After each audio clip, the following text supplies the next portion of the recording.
Saudara, ribuan warga siang tadi berunjuk rasa di kantor Gubernur Gorontalo.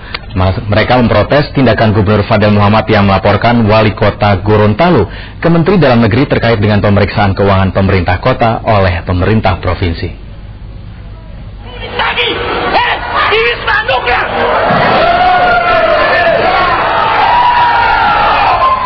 Kemarahan para pendemo terjadi di lobi kantor Gubernur Gorontalo karena Gubernur Fadel Muhammad tidak kunjung menemui pengunjuk rasa.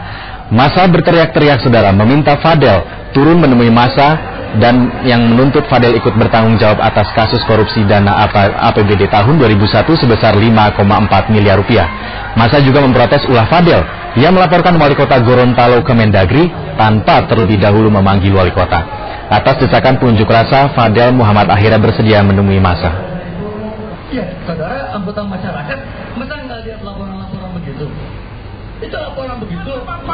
Itu dipertanyakan, apalagi Pak Fadel sudah menyatakan bahwa